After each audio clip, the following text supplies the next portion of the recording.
Buongiorno a tutti e ben ritrovati qua su Radio Rossonera. È il 27 marzo del 2024, mercoledì, quindi metà settimana, una settimana insomma, che vive un po' di polemiche. Tra poco ne parliamo, di poco campo, visto che le nazionali sono finite ieri sera con le ultime squadre che sono andate a qualificare per l'Europeo, e poi da oggi in pratica si ritorna in campo per i club. Sabato 20:45 a Firenze si ritorna in Serie A. Enrico Boiani, ciao. Ciao, buongiorno a tutti, ben ritrovati. Ben trovato a te, Henry. Mettete like, oggi lo dico io, perché sennò altrimenti fai sempre tu la figura di quello che chiede like. Oggi li chiedo io, mettete like e fate vedere che se li chiedo io ne mettete di più. Questa potrebbe essere una grande idea, così devo smettere di chiederlo, ci può stare. Esattamente, esattamente. Scherzi a parte, Henry. Sì. Però Simo, lo devi dire proprio a furor di camera, scandendo bene, essendo ripreso, ascoltato, e quindi devi dire mettete like, proprio devi essere ben ripreso, ben ci deve essere l'audio pulito, proprio lineare, il labiale deve essere inequivocabile, devono esserci dei testimoni, in questo caso ci sono io che ti ho sentito e visto dire mettete like, quindi ora che c'è tutto questo, effettivamente tu hai chiesto di mettere like, lo possiamo dire, è ufficiale. No, vabbè, a questo punto lo farò domani, visto che mancano le prove per dirlo. Ehm,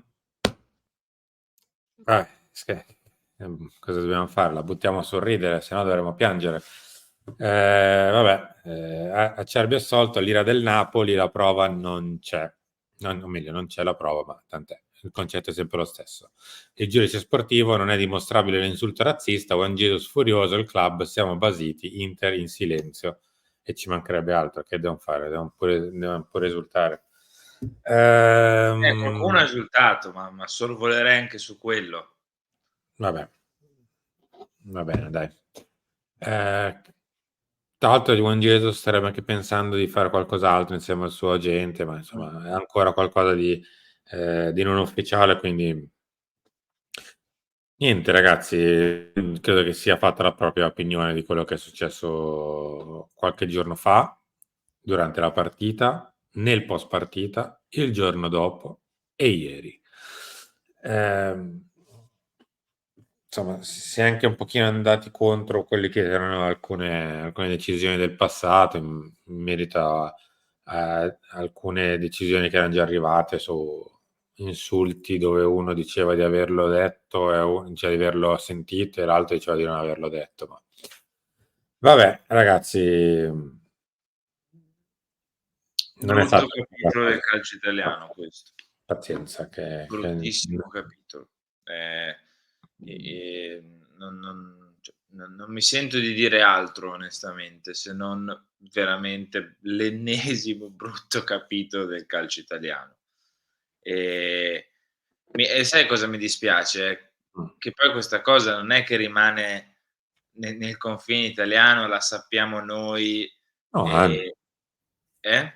anzi, Anzi, è una cosa che sta facendo il giro del mondo, per quanto raccapricciante. E quella è la cosa che forse dispiace di più.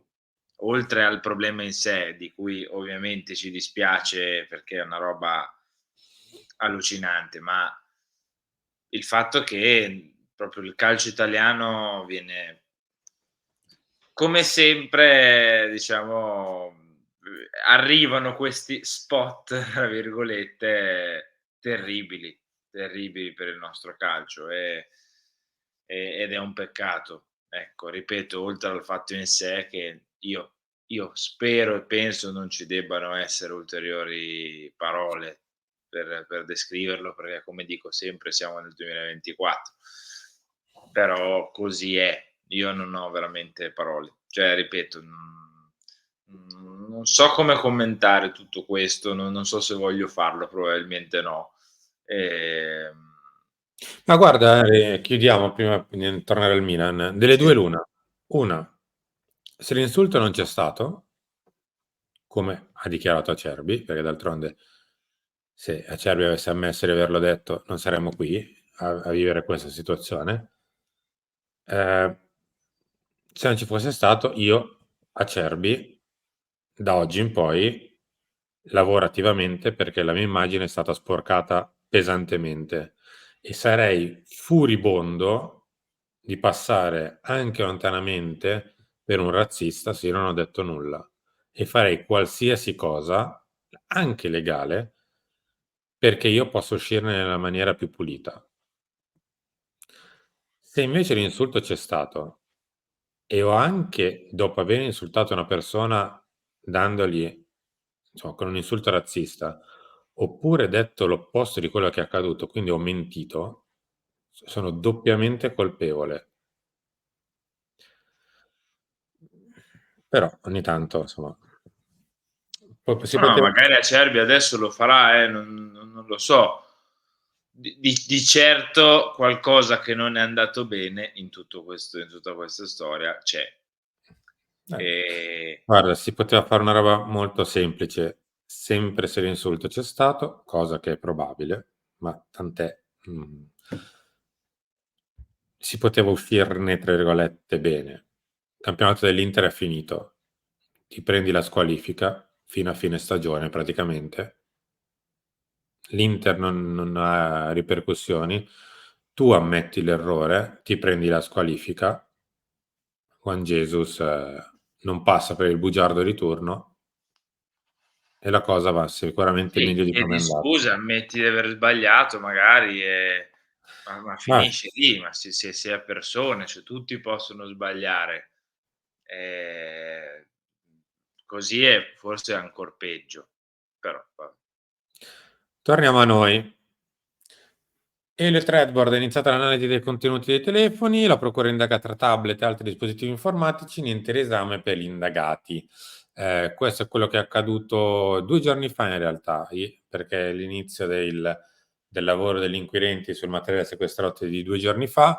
Ieri l'ANSA lo ha, diciamo così, reso pubblico.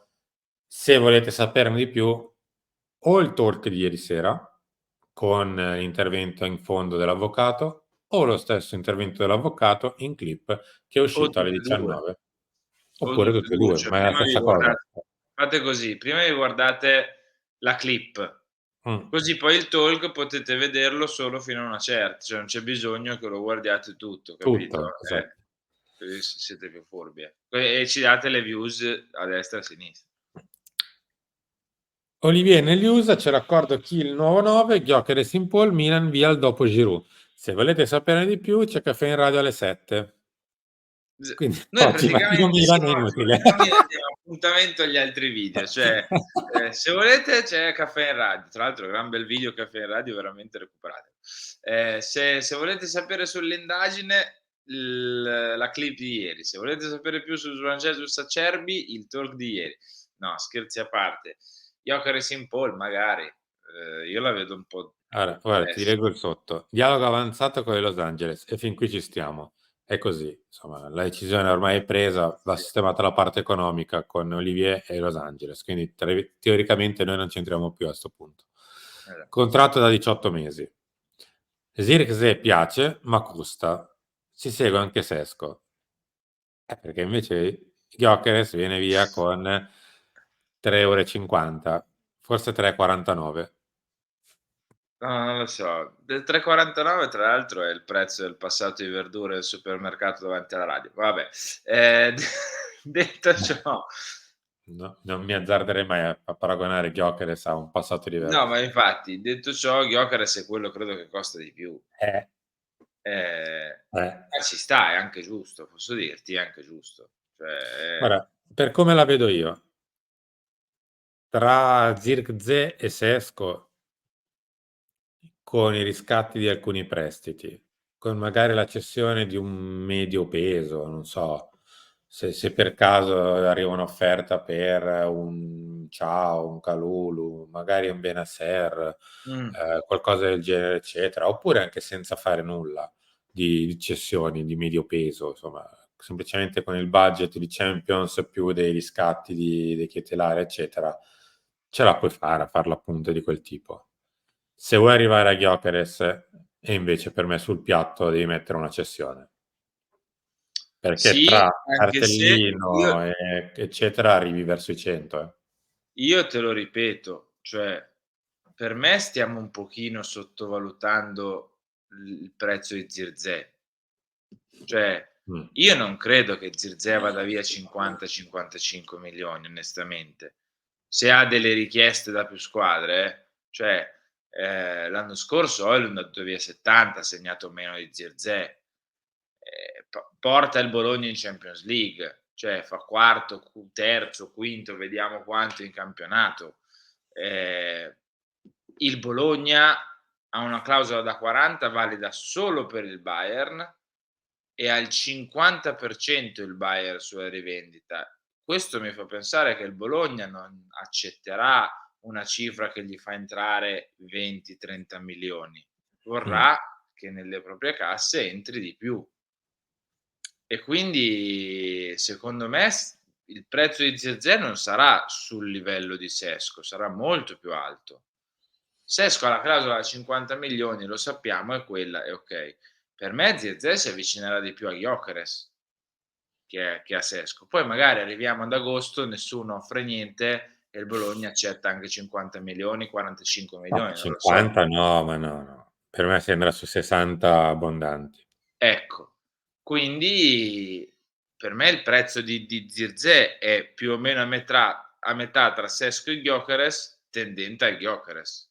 Mh-mh. E per questo ti dico, lì forse ti conviene più scegliere proprio a livello tecnico-tattico, perché non sei troppo distante secondo me a livello di cifre, Guarda, ne parlavamo anche l'altro giorno. Su Gyökeres p diciamo così, un po' di Premier League si è già affacciato, no, su tutti l'Arsenal. Quindi il prezzo a questo punto lo fa il mercato, quasi, non lo fa nemmeno più lo "Sporting", tra virgolette, se mi fate passare il concetto, cioè lo fa chi offre, chi rilancia e chi rilancia ancora e quindi, tra virgolette, lo fa il mercato con la base di partenza dello Sporting. Zirkzee per ora non ho visto grandissimi pretendenti all'orizzonte, è la quindi stessa. però non è che ne può comprare 2, Eh no, ma infatti. cioè.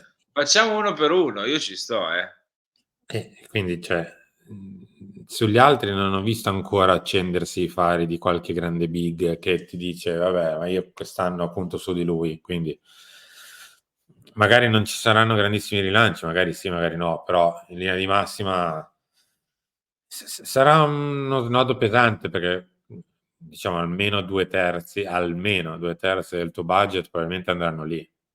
Quindi Me lo auguro.